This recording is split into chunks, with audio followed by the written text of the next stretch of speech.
ExtraAmo podcast, take 10. Well, let's just take one. We do this again. No, we're fine. We're good? Yeah, we're good. We're good. We're at A&G Shooting in lovely Fairfield, Maine. Mm-hmm. Well, I kind of wanted like a cut where we could be like, I could put my little intro in. Oh, yeah, we got to do the intro stuff. All right, let's do that. We'll try this again. All right. Hello, everyone. Welcome. I'm Andrew. This is Adam. This is the ExtraAmo podcast. Let's get started. Let's do it.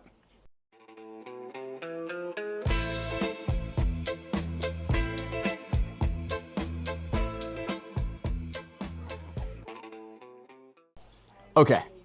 Was that better? That was much better. That was much better. So let's start with introductions. Yeah. This is Andrew. He runs this podcast. I do. Yeah. I do. I'm Adam. I run the gun shop. Yeah. I'm not smart enough to do podcasts. Just sell guns. Well, I mean, you had a TV show for a while. Yeah, I did. That did pretty well. It did very well, actually. Yeah. Freedom Fighters. Yeah, on Pursuit Channel. The good old days. So, like... That was pre-beard, believe it or not. So, I mean, I think a lot of people would agree that it's harder to do a TV show than a podcast. So. I don't know. Yeah, maybe. I don't know. I think podcasts are pretty tricky. See, we have like camera crews and stuff. And you're doing all this yourself. Yeah, well, but I get the excuse. He's doing it all himself, ladies and gentlemen. But I get the excuse, right? So, like, I got my phone on a tripod, right? Yep. If anything's bad, it's like, oh, I'm just doing a podcast. It's raw. It's raw. It's real. That's what we want. So, we're here at A&G. We are. In Fairfield, Maine. Yeah. Which is... It's October 1st. It is. You know what that means?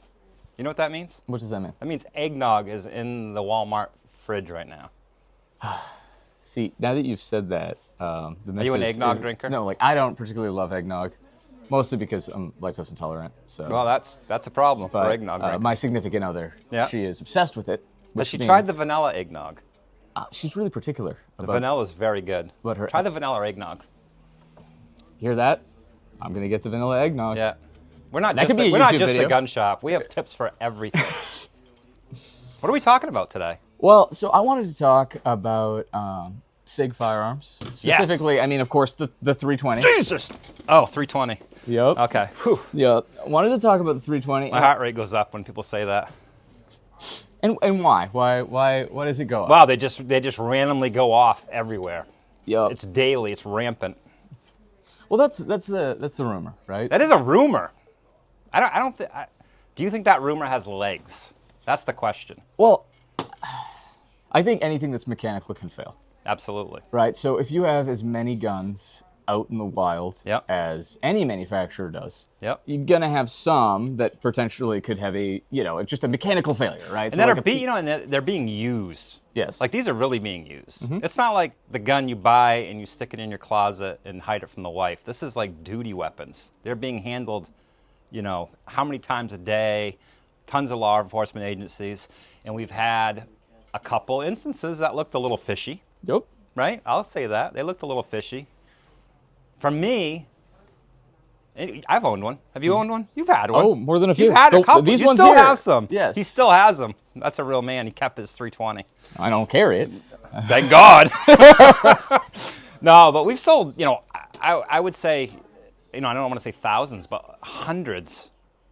And I've never had any reports of one going off. Mm-hmm. So, I don't know. My gut feeling, they're a nice gun. That's my gut feeling, because I've had one. Yeah, The internet people will disagree with me. They'll think that they're just time bombs waiting to go off. Well, so I think if we want to break down maybe what the 320 is like, there's been comments of them going off in holsters. There have been comments of them going off without the trigger being pressed, or the trigger being pressed but not completely pressed. Yep. Right? And that's concerning across the board, because you obviously don't want a gun ever to go off when you don't want it to go off. That's for sure. All right. But I think what this is really the market acknowledging that maybe something is up with the design of the 320. Yep. More so than it is 320s aren't safe. When it was developed, they really took the frame from the 250, right, which was a hammer-fired gun. Yep. Cheap. And, yeah. $250. Cheap. Good deal. Your character, man. But they took that and they wanted something for the pistol request for submission that the military was doing. They wanted to beat Glock. Yes. So they developed something that kind of checked all the boxes, right? It's a striker-fired gun. Yeah. Right? It's, reliable, supposedly. Yeah. Has the adaptability to be different sizes, right? That's sort of its claim to fame. It's the 320 is actually an FCU, fire control unit, right? Which you can actually take out. What's FCU? Oh, fire control unit. You said it in the same sentence. I did. These acronyms, man. Yeah, there's a lot of them. I have a hard time. LG, FCU, whatever. I'm learning. But that being said, there is an interesting thing that comes from having the ability to pull out the trigger and just sort of like a little chassis that it sits in. Yep. Well, yeah, you could swap the grips, and yeah, you could swap slides, go to different barrels and all this other stuff. But I think in developing it that way to make it super customizable, you get tons of tolerance stacking. Right? Ooh. Which is, a fancy term, which means like if this part's a little bit out of spec and this part's a little bit out of spec and you put them together, well, now the whole thing's really out of spec, right? Yep. And when you mass produce anything, that's something you have to mitigate in the process of making it work, making it functional and effective. But I think what we've seen is that they kind of, I don't want to say rush, but definitely tried to develop something like a Glock. Without as much experience developing the Glock. I think in so doing, we get some factors that lend themselves to them just going off. So you think there might be a small, minute percentage of these guns that might have a little issue? Potentially. That manipulation could cause that to go off when it wasn't supposed to, type deal? I think, what I've been telling people in my gun store, which is a different gun store, by the way, I don't work here, is I think that what Sig did is they made a gun where it was too easy to pull the trigger. Yeah. Right? So there's a couple pieces to that. Like, what does too easy mean? Right? They don't have safeties, except for some models that do, but for the most part, 320s come without a safety. They don't have a trigger safety, which is like a little lever inside that gets pressed like beforehand. The Glocks. Yeah. Yep. Yeah, right on. And they wanted it to more closely resemble, and that's what they said when they came out with it, the single action of a hammer-fired gun. It's a soft pull. Right? Then the obviously closer to double action pull of other striker-fired guns out there. And in so doing, they made a trigger that was lighter, which is fine, but combine that with all the other things, and we run into a situation where, like, you put that in a duty holster. Yeah. Right? It's in and out of a duty holster multiple times a day, possibly. All these factors come together. Yeah. And especially if you put a light on it. Yep. And now you got to remember that the department has to order holsters for this gun. Yep. Right? They're going to type in 320, which is really like 12 different sizes. Yeah, that's a lot of 320s. Different lengths of barrels, different lengths of grips, right? 320s come in different calibers, which are different sizes, which is kind of, I feel like maybe a mistake to name a 45 320 and a 9mm 320. And a 10 mil. Both a 320, right? Or all a 320. Yeah. So you get the situation where maybe departments are getting a holster that isn't exactly fit. So it's the holster company's fault. That's what I'm taking from. No? Well, that's not what I would say. Oh, okay. I shouldn't. And because it actually is more of the 250 was a wide gun. Like it's a wide gun. And this is, really the same size as that gun. You get a situation where when you add a light to the bottom of it, you have a really big hole for that trigger pocket. Mm-hmm. Is it easier to get things into a bigger hole than a smaller hole? Generally. Jeez, man. Oh, sorry. Generally, yes. So could there be a situation where something is going into that holster, right, and potentially pulling that trigger? Mm-hmm. Could there be a situation where any of these factors are leading to something getting stuck in it, right? Well, it seems like the guns that have gone off, they've never been able to replicate, to my knowledge. Mm-hmm. I don't like search around and read all the reports and all the different stuff, but it does seem like they'll go, oh, this gun fired unintentionally, and we haven't been able to replicate the malfunction. Yeah. And I've heard that with other, HKs, and we had the HK go off there at the state police They couldn't replicate it. It was a holster issue. That's what they determined. But so I think it happens with other guns. It just seems to be Sig's taking it on the chin on this one. Yeah, a little bit. I mean, but I also think that that's one of those things where you talk about how the company responds to these things. Yeah. Right? You know, their marketing division wasn't really impressed with the response. Right. And you know, obviously, if you operate in the space, you don't want to go after holster manufacturers. You want to be like, well, Safari Land, it was your holster, right? Yeah. Or Alien Gear, or any of the other ones we've seen, because it's not just Safari Two very Land. high-end holster. Oh, wait, never mind. One high-end holster. Well, that comes down to preference, man.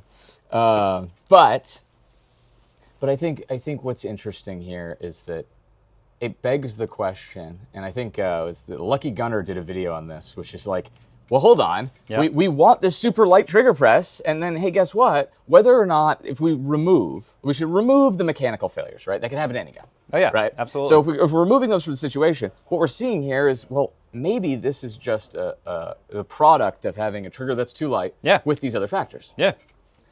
And that sort of interests me because I like carrying guns with hammers on them, kind of a lot. So that's a thing. But we look at that and we see how Sig's responding to it, right? Sig's not saying, well, you know, there could be a holster thing. Sig's not saying, well, you know, we wanted a light trigger. Deny. They're just saying there's no problems here. No problem. Nothing to see here, folks. And for years, I've kind of felt like Sig in their design process is just kind of like off a little. I get the 320. It's the, how can we check every box, period? Yeah. You know, okay, well, we can't make a gun that's, you know, really great for people with small hands and really great for big hands, unless, of course, we make it so you can swap out the grips. Yep. We can't make a gun that's good for concealed carry and good for duty use unless we make a gun that you can completely change out the slots. Yeah. And that's cool, but I think it ends up doing one thing really poorly in, you know, pursuit of, or I should say, does all things fairly poorly in pursuit of doing, you know, whatever. Yeah. And it just depends on what you're looking for. And this point in time, I don't know how many people I'm going to recommend a P320 to. So that's what I wanted to ask you. Like, new gun owner comes in here, right? And they're like, my buddy wants to sell me his 320, and he says he'll give me a really good deal on it. He says that they're like the best gun ever. What do you tell him? Find new friends. No, it's, well, obviously, I can't speak, I can speak for me. Sales have declined to a basically zero on that 320 line. The 365 line's going gangbusters, going strong, but the 320s are like super taboo now. So thanks for that, Sig. Now we got a case full of 320s collecting dust. But you know, it's one of those things where I don't know if they're going off. I don't really know. Would I go out and buy one right now? There's a lot of great options out there. So the Sig would probably not make the cut at this point. It really wouldn't. So I think they need to respond differently than what they've done. Come out with a 231 or whatever the hell the new model is going to be. But change something, fix something, you know, even if nothing's broken, fix it anyway. Just for the perception of having something that's safe and reliable. And because Sig's got some cool stuff. Look at this.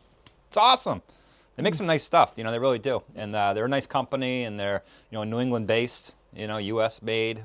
We like Sig. We want to see Sig succeed. Yeah.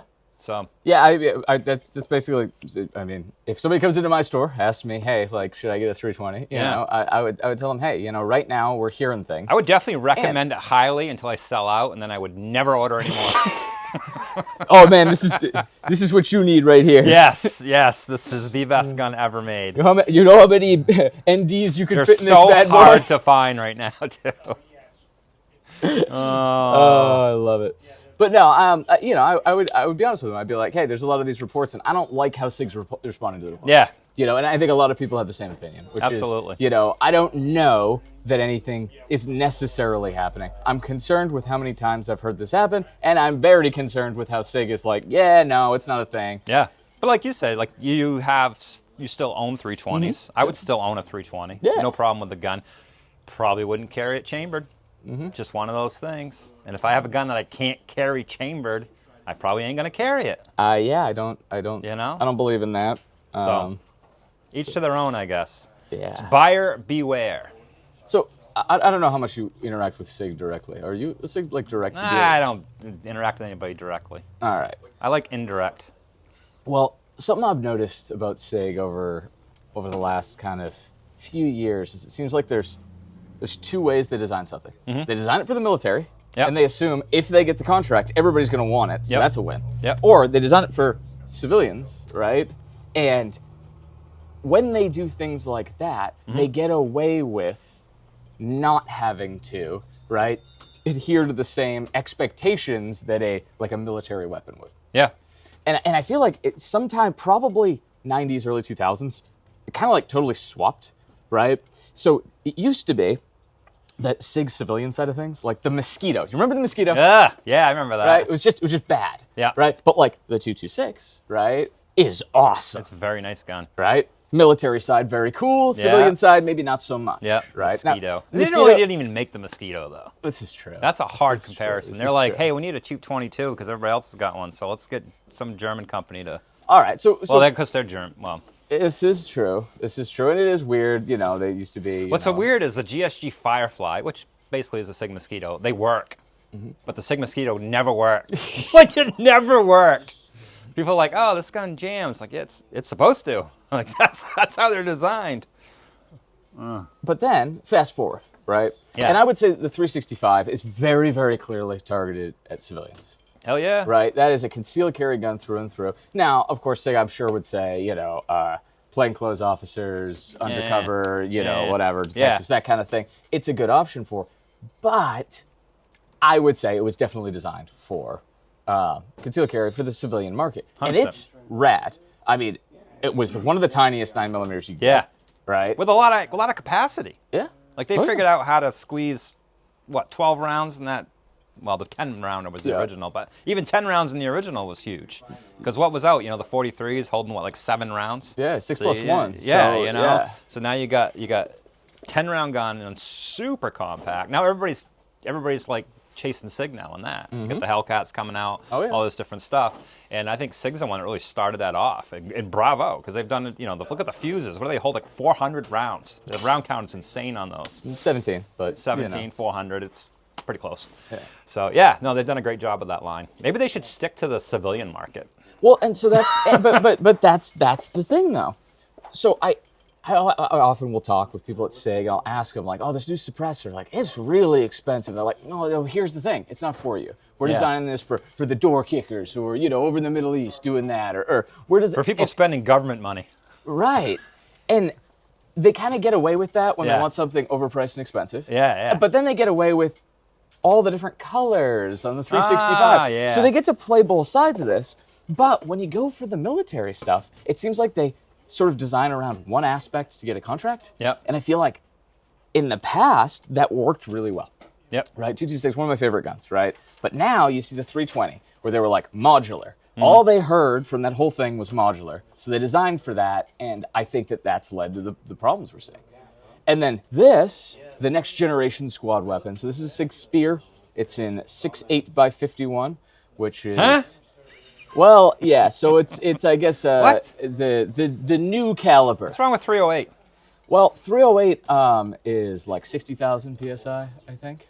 This is 80,000 psi. Oh, yeah. So what does that mean? PSI matters. Yeah. Well, it means a similarly weighted bullet can go way faster. And anybody who knows more than me about ballistics will tell you that speed is really what we care about. Right? Speed kills. Yep, we want to kill. That's the thing.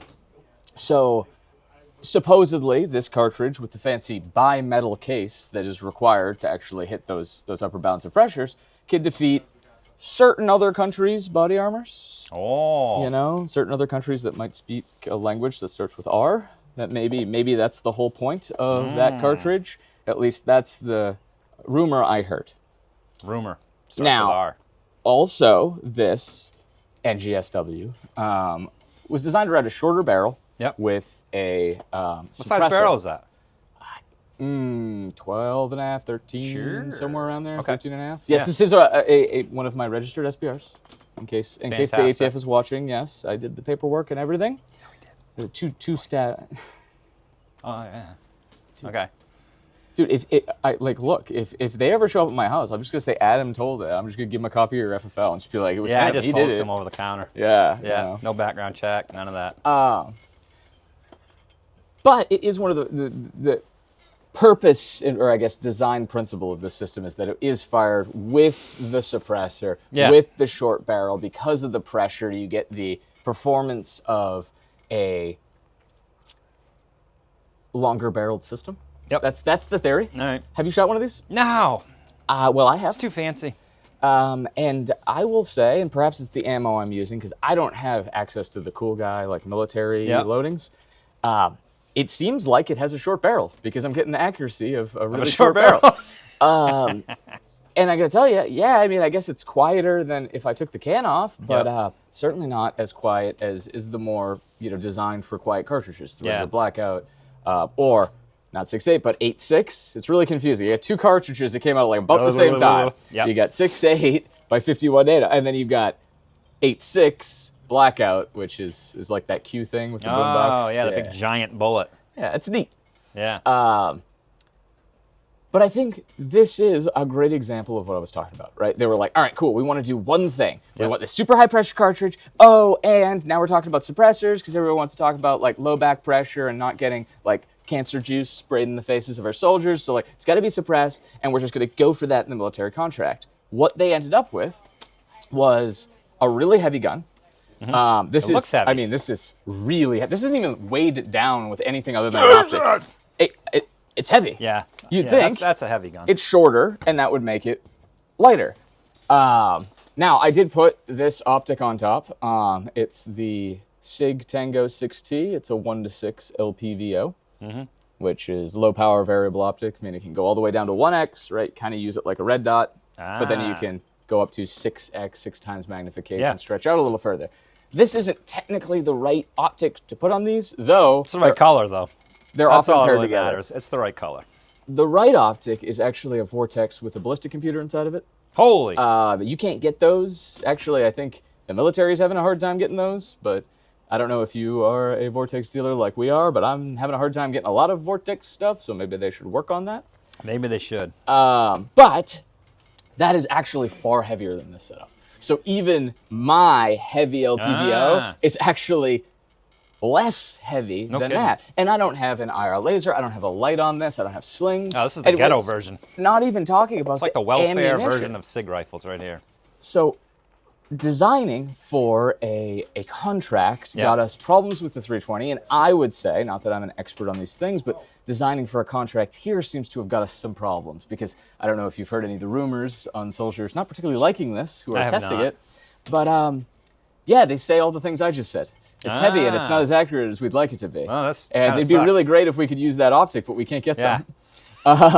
So I feel like the company, in general, it needs to blend their two things, right? Because obviously, responding to what people in the civilian market want, right? A high-capacity, tiny carry gun, it works. They come up with something really, really cool, the 365. Here, though, it's like they have infinite money to develop something, and they just missed the mark. Yeah. I will say, though, it does look good on my wall. That's it. It looks cool. I'd buy it because it looks cool. That'll happen. I don't know about the PSI, but only PSI I know is like when I pump my tires up at home. I run 35. So I just, we were supposed to, like, just to give you guys a view into Maine gun stores. Maine gun store. We were gonna do this last week, weren't we? We were. What did I do? Yeah, I'm very unreliable. Something to do with your pet cow. Oh yeah, my cow was getting his nuts cut. Yeah. So that threw off our podcast. Technically, he's a bit. bull, not a cow. That's the first comment. They're gonna be like, it's your cow got his nuts cut. Geez, okay, That's what they always say. We have the world's smallest bull, FYI. No joke. It's like documented. I wrote it down. I have the world's smallest cow. Now it's documented. So, some stores have dogs running around. We have a bull. Do you have a 226? I do not. I'm 226-less. Okay. Well, if you were to get one, I would say you should get this one. Really? And I can tell you why. It's a Legion model, right? Fancy. So you get the cool gray finish, which is neat. I like right? the gray finish. Now I've got a Huxworks. This is the Flow 9K on this, which is actually really neat. Like, you have suppressors, yeah? Yeah. All right. Have you played around with the low back pressure flow suppressors? I have not. I have all old school stuff. Look at me. Okay. I'm ancient. Well, I mean, when you put Every now and then I change the wipes out on my suppressors. Oh, see, there you go. Not that old. Well, no, but the Station 9 or the 6, that Station BT 6, the B&T thing, that just came out. That's a wiped. Now, when I say wipes, those are like little rubber discs you put you into just a shoot through suppressor. 'em. You shoot through them, and they're like a replaceable or wearable part. Yeah. They make it quieter. Back in my day, we used to fill them with shaving cream. Yeah, well, no, but you can run a can wet. That's Yeah, still we a used to thing. run wet cans are the thing. Yep. Yeah. But they kind of went out of vogue because the ATF, because they always do, got really weird about wipes. They were like, well, Like that's a part of a regulated- suppressor. yeah, like regulating a piece it's of a rubber rubber. disc this big, and oh, well, that's a part of a Yeah. suppressor. So when you wear it out, you could send in for a new one. Don't be in Yes. possession of two of them, though. You're in Oh, possession of. goodness, no. I don't get it. But low back pressure cans. Yeah. Right? They're kind of the new thing. And a lot of people will say on like an AR platform or a direct impingement platform where you're venting gas back into the action, Yep. it's really cool to have low back pressure because they don't mess up the system or get all that Yeah, you're cancer not gas tasting it in your face. Yeah. Yep. But what I've found is that even on pistols like this, Yep. right, even with your booster and innocent device, they'll really help with being able to run dirtier and with more types of ammo. So it kind of opens that reliability and compatibility Really? window. So I don't know how much you've done, but like I've always found that like if I'm running like a traditional 9mm can, Yep. like a rugged Obsidian 9, like, Yep. awesome, right? Once it gets really, really dirty, which it tends to Fairly very quickly, quick. Yeah, fairly quick. I'll start having issues with lighter loads, right? Ah. You know, well, they'll feed, but the last couple, maybe it doesn't throw the slide back quite enough. Yep. I have, and this is anecdotal, but I seem to have less problems with the low back pressure can, which is kind of cool. Now, cleaning them is Interesting. an absolute nightmare. Yeah. Absolute nightmare. Now, I don't know if that's because less crap's getting stuck back here, or if it's simply the whole All system, staying in the little can. tune, whatever. Yeah, probably. But I like this one. I've got this It looks nice. It's Surefire. a compact can too for a 9. It's not giant. No. Oh, I hate the pistols with the cans that go out to here. Yeah. You can't use them. I got the X400V. It's a vampire light on this. A vampire light. Yes, meaning it's got infrared too. Oh! For cool guy night vision That's shit. it. But You this, ain't got, he's got that. You do not have that. You know, the whole reason I brought this was to show this off, right? So it interfaces with this holster. Yeah. Right. So even with the can on, you can holster it. Holy moly. It's just kind of cool. That is very cool. It's just kind of cool. And up top, I've got a Trijicon RMR HD, which is my new favorite optic, because it has a front-facing light sensor. Yeah. So when you turn on a light, it like on a wall, like Yeah. inside, you know how that Yeah. is, right? It turns the brightness up so you can actually see the thing, Wow. and then wash it out. And then you go back outside, you turn the light off, and guess what? It turns it right back down for you, which is kind of cool. That's wild. I need to start a podcast so I can afford really cool toys like Andrew. This is like the 3rd episode, man. So- And you're already buying this cool shit? No, I bought it before. Now I have to pay off the credit cards. So the podcast is my way to pay it off. This you is know? real life. Yeah. Yeah. But, now you have a podcast, they just send you free guns every day in the mail, right? That's not actually how that works. No? No. Oh, okay. I wish it worked that way. Soon. I hope it works that way. All right. Well. What else are we talking about? Anything besides eggnog and guns? Well, what got you into guns? I just like guns. Guns are cool, and then you start buying a lot of guns, and the wife goes, "Why do you need all these guns?" And you say, "Maybe I'll open a gun shop someday." Oh, so you did the gun shop. I did the podcast. What's that? Oh, Right? Why you got all yeah. these guns? Oh, no, it's for work. yeah, it's for Podcast. work. Yeah. No, we had like a room in our house that was just full of guns because it was a weird room and we didn't know what to do with it. So I just said, "Oh, fill it with guns. Why not?" But yeah, no, I just always enjoyed it. Shooting, collecting, all that sort of thing. And running a gun shop's fun.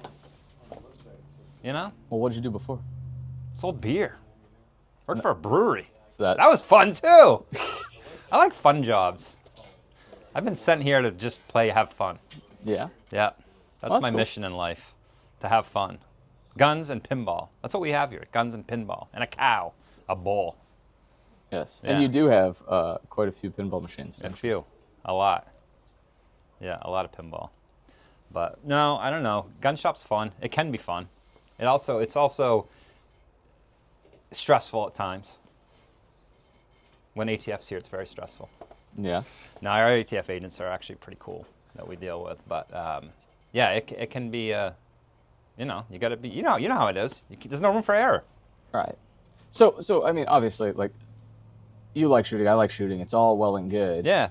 But you bring up a good point. This is one of the most highly regulated things you can do. Yeah. Right?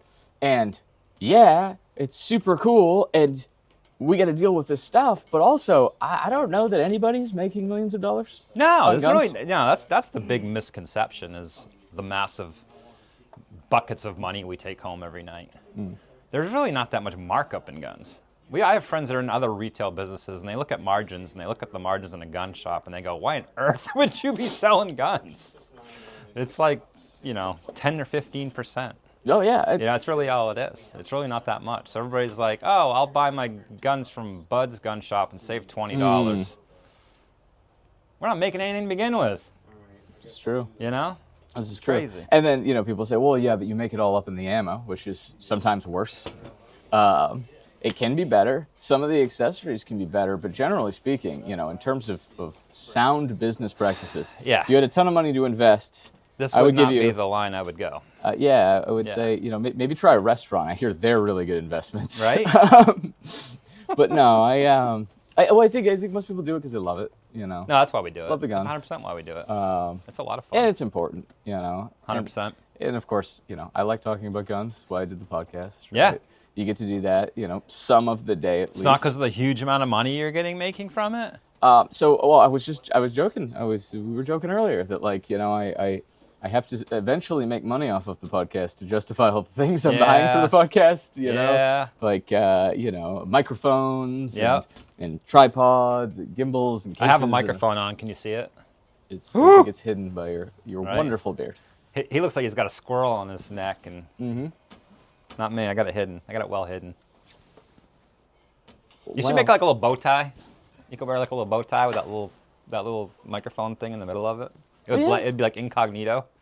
You could wear like suspenders, a bow tie. He'd look dapper. I think I would. I think I would look really dapper. good. I think actually though, that realistically, it's this little piece here. It comes off, and we've gone way off topic, but it comes off, and I have There is no topic. no idea. Like, I think it's for wind, right? But I see other like YouTube people wearing them inside because apparently it helps with the peaks, like the pop of the mic. Like, I'm learning. I don't know what it means, but I know what the terms are. It's like a spit shield. There you go. Right? Keeps you from spitting on it. Right. So I feel like if I don't have it on there, I'm going to record, a 2 hours worth of episode and the audio won't be usable. So, what I mean? It's like I'm like too scared to try it. I would just try it without it. Why not? All right. Well, am I going to be allowed back on your podcast? Absolutely. You sure? I think so. Wait till you go back and watch the footage before you make that call. I don't know. I kind of like this. Yeah. I kind of like this. You could do like a little blooper run at the end. That'd be fine. Yeah. That'd be fine. I am learning all of the tools. Of the podcast, but yeah. I gotta cut stuff fun. out. You're smart. You think so? I think you're smart. Yeah. Yeah. About gun stuff. I don't know about life, but gun stuff, you're pretty smart. I mean, it actually could be implied that I'm not as smart about life, right? Like, I used to code mobile apps, right? Like, you are smart. Which is like nerdy stuff. Pretty okay in terms of making money for yourself, your family, and your future children. That kind of thing would be like a good life plan. And then and now I do firearm stuff, where we just discussed how bad of a business decision that is. So here we are, right? So you could actually say, yeah, no, you're really smart with the guns, but obviously, life, perhaps you're not the best. Maybe you can go work for Sig. I don't think after this, Sig's gonna love me very much. You could redirect the whole ship, right? It's possible. It's possible. All right. Well, thank you for having me on here. Well, it was thank you fun. for being on here. I like doing unprofessional things that look kind of professional. Yeah. I'm pretty unprofessional. Yeah, so. no, and I think it was a good conversation. All right. Yeah, I hope so. All right. Tell us what you think. Yeah. Yeah. Well, anyway. Right on. This has been Andrew and Adam, ExtraAmo podcast. ExtraAmo podcast. In the can. Right on. Thanks, guys. Thanks. See ya.